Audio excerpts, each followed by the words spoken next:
নমস্কার, আমি তরুণ ঘোষ। কয়েকদিন আগে আমাদের রাজনাথ সিং প্রতিরক্ষা মন্ত্রী একটা কথা বলেছিলেন।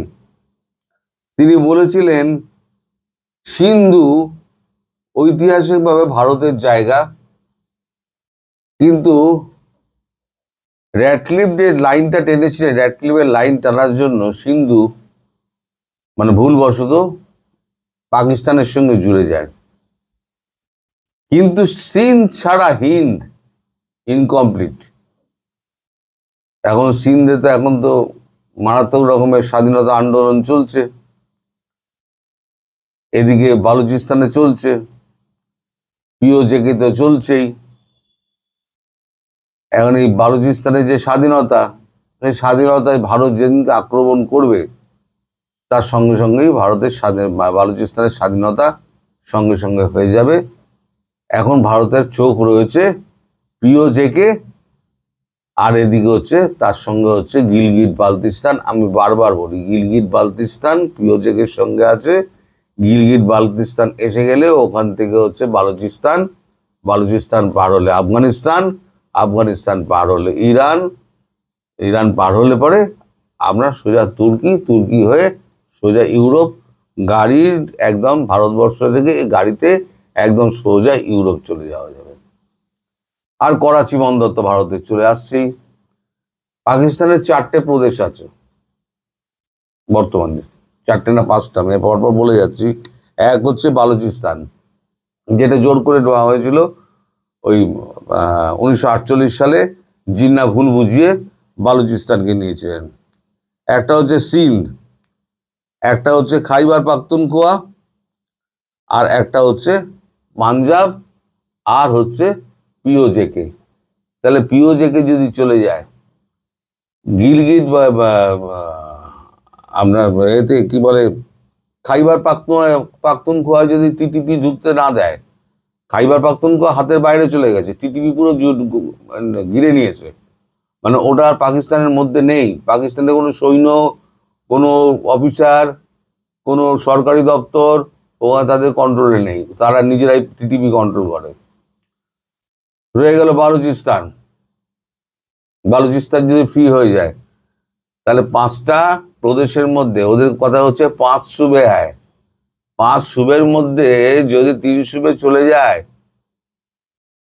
তাহলে রইল আর কি, ওই পাঞ্জাব পড়ে থাকলো, আর এদিকে আপনার পড়ে থাকলো কি বলে খাতায় কলমে বালতিস্তান পড়ে গেল, রয়ে গেল। আর আমাদের তো প্রতিরক্ষা মন্ত্রী আপনারা দেখেছেন, বলেছেন যে সার্কিট থেকে সিধে করাচি যাওয়া যায়। তার আর একটা রাস্তা করাচি অবধি, বন্দর অবধি বেছে রেখে দিয়েছে। সেখানে সৈন্যরা তাল টুকছে। আর বঙ্গোপসাগরের দিকে ধীরে ধীরে আমাদের 7টা ফ্লিট আর 2টো যুদ্ধ জাহাজ, ডুবোজাহাজ আমাদের রওনা হয়ে গেছে। বঙ্গোপসাগরেও আছে, বঙ্গোপসাগরের ভেতরে আছে, কোথায় আছে আমার জানা নেই, কিন্তু বঙ্গোপসাগরেও আছে।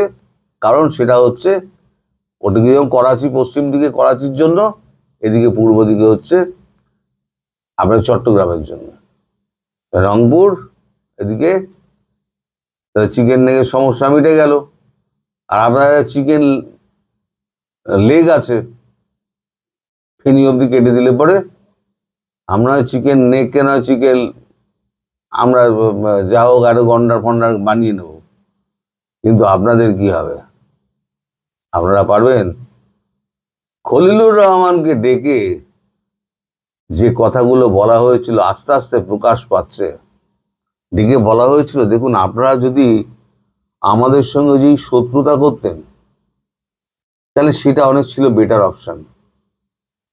আমরা পাকিস্তানের সঙ্গে একা শত্রুতা করে পাকিস্তানের সঙ্গে আমরা মেনে নিই, আমরা যুদ্ধ করি, আপনাদের সঙ্গে করতাম। কিন্তু ব্যবসা বাণিজ্য পাকিস্তানের সঙ্গে করতাম। কিন্তু যখন আমরা 370 অ্যাপ্লিকেশন করলাম, তুলে দিলাম, তখন ইমরান খান প্রধানমন্ত্রী ছিলেন, তিনি বললেন যে আমি আর ব্যবসা করব না। তা তখন থেকে ব্যবসা বন্ধ হয়ে গেল। তারপরে ভারত ব্যবসা করেনি, আপনাদের সঙ্গে ব্যবসা চলতো। কিন্তু আপনারা কি করলেন? আপনারা করলেন আমাদের শত্রু দেশগুলোকে এনে ঘরে ঢুকিয়ে দিলেন। আপনি কি জানতেন না যে আইএসআই আপনাদের দপ্তরগুলোর, সরকারি দপ্তরে ঘোরাফেরা করছে, ফাইল নিয়ে নাড়াচাড়া করছে, সেখান থেকে সমস্ত মেল করে আপনার ডকুমেন্ট পাঠাচ্ছে। তুর্কি এখানে বসে সমস্ত কাজকর্ম করছে, তারাও প্রত্যেকটা অফিসে ঢুকছে, ক্যান্টনমেন্টে ঢুকছে, সমস্ত ফাইলপত্র নিয়ে তুর্কিতে পাঠাচ্ছে। তার মানে ভারতবর্ষের পূর্ব দিকে যে সমস্ত জায়গাগুলো মানে গুরুত্বপূর্ণ জায়গা, সেই জায়গাগুলোর সমস্ত স্যাটেলাইট পিকচার আপনাদের ওখান থেকে নিয়ে সেগুলো পাকিস্তানকে পাচার করা হয়েছে। তাহলে এটা কি হলো? শত্রু রাষ্ট্রকে আপনারা সাহায্য করলেন, ফলে আপনারা হলেন গিয়ে আমাদের শত্রু। তাহলে শত্রুর সঙ্গে যে আচরণ করা হয়, আমরা কিন্তু সেই আচরণ করব। ফলে আপনারা মনে করবেন না ভারতবর্ষ আপনাদের বিন্দুমাত্র মায়া দেখাবে, কারণ ভারতবর্ষ একটা স্বাধীনতার ইতিহাস রয়েছে আপনাদের সঙ্গে ভারতবর্ষের জুড়ে।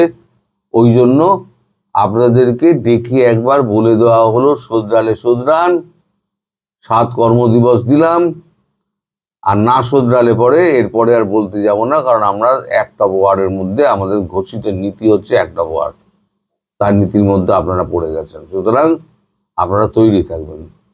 তাই কর্মদিবস শেষ হয়ে যাচ্ছে, এবার দুপারেই কিন্তু 7 দিনের মধ্যে যে কোনো দিন আপনার শুরু হয়ে যাবে, যে কোনো দিন।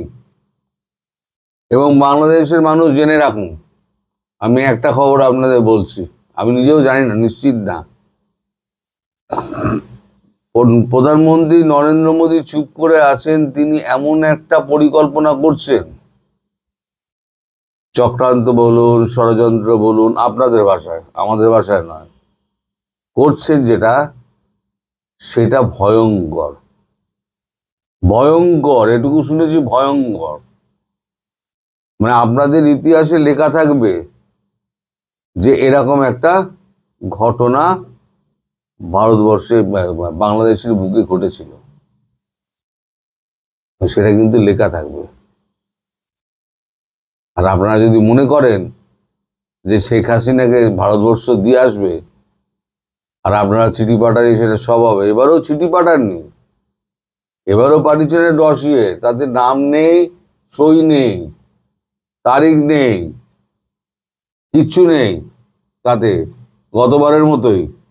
কে পাঠাচ্ছে, কাকে পাঠাচ্ছে, কি বিষয় পাঠাচ্ছে, কূটনৈতিক হিসেবে মানে চ্যানেলে পাঠানো হয়নি, একটা চিঠি পাঠিয়ে দেওয়া হয়েছে জনগণকে বোকা বানানোর জন্য। আর শেখ হাসিনাকে, শেখের বেটিকে পাওয়াটা ভুলে যান। শেখের বেটি যখন যাবে তখন মাথা উঁচু করেই যাবে, উনি যাবেন এবং আপনাদের সব কটাকে ধরে যা যা করার তাই করবেন। আর এখন সব যমুনায় এখন হয়ে গিয়েছে মানে আপনাদের শ্মশানের মতো শান্তি, শ্মশানের শান্তি, সেখানে কারোর মুখে কোনো কথা নেই, সব মুখ শূন্য করে ঘুরে বেড়াচ্ছে। আর ইউনূসের এখন সব থেকে বড় বন্ধু হয়েছে ওয়াকারুজ্জামান, কারণ ওয়াকারুজ্জামান একটা 420, ওটা তো পুরো 420, ওরা মানুষের সঙ্গে, শেখ হাসিনার সঙ্গে ওটা গদ্দারি করেছিলেন, উনি জামাতির লোক, তা সত্ত্বেও বসিয়েছিলেন ওনাকে, পদক দিয়েছিলেন, তার ফল ভোগ করছেন এখন তিনি হয়েছেন ইউনূসের বন্ধু, আর ইউনূস ধরেছে ওয়াকারুজ্জামানকে। ওয়াকারুজ্জামান জানে যে আমি ছাড়া ইউনূস বাঁচবে না, ইউনূস জানে আমি ছাড়া ওয়াকার বাঁচবে না। আর পরস্পরকে দরকার, এই কারণে যদি ইউনূস পালাতে পারে তার সঙ্গে ওয়াকারও পালাবে। ওয়াকারকে অনেক আগে আমি বলেছিলাম আপনি শুধরে যান, নইলে পালিয়ে যান, ইউনূসকেও বলেছিলাম, কিন্তু কেউ আমার কথা শুনেনি। মনে করেছিল এই লোকটা পুরো গুল বেড়ে যাচ্ছে। এবার দেখুন কত ধানে কত চাল, আপনাদের কি হাল হয়, কুত্তার থেকেও খারাপ হাল হবে, কুত্তার থেকেও খারাপ হাল হবে আপনাদের। আমি বলেছি না আপনাদের মানে ওয়াকারের কথা বলিনি আমি।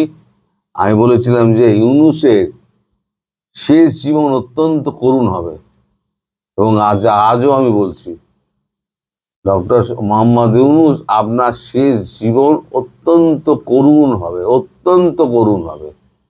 আপনি তখন আমার কথা মিলিয়ে নেবেন। দর্শক সবাই ভালো থাকবেন, সুস্থ থাকবেন, সাবধানে থাকবেন। আর প্রধানমন্ত্রী শেখ হাসিনার জন্য আপনারা ওয়েট করুন, তিনি খুব শিগগির ফিরবেন। ধন্যবাদ।